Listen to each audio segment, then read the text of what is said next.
جوان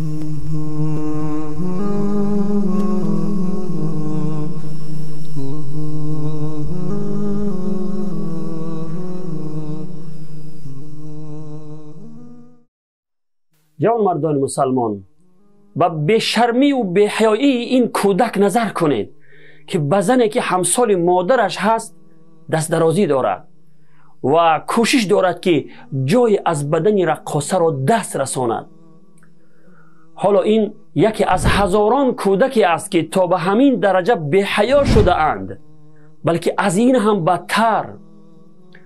باری هم خود را سوال کرده اید که سبب در چیست که این کودکان اینقدر بی‌حیا شده اند؟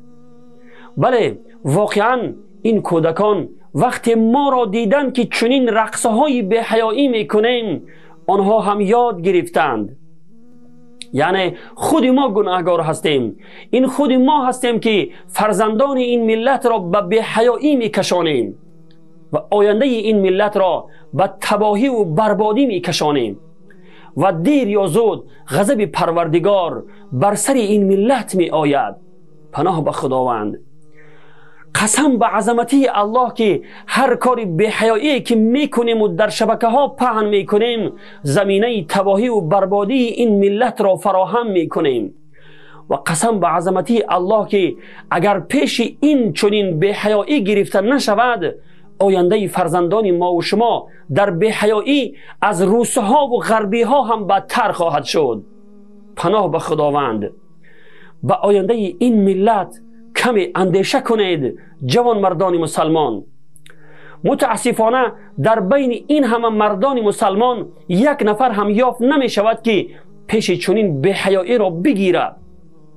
ولی شما این را فراموش نکنید که وقتی کار گناه در پیش چشم مردم انجام شود و مردم یکدیگر را از کار گناه باز ندارد، عذاب خداوند همه را فرا میگیرد.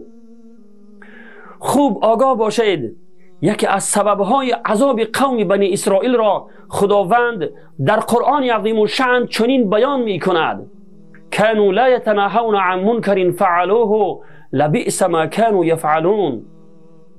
یعنی آنها از کار زشت و گناهی که انجام میدادند یکدیگر را باز نمی داشتند، واقعا کار بدی انجام میدادند. صدق الله العظیم.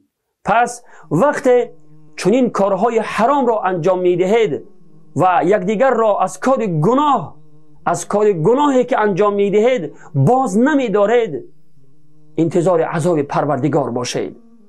و السلام علیکم و رحمت الله و برکاته.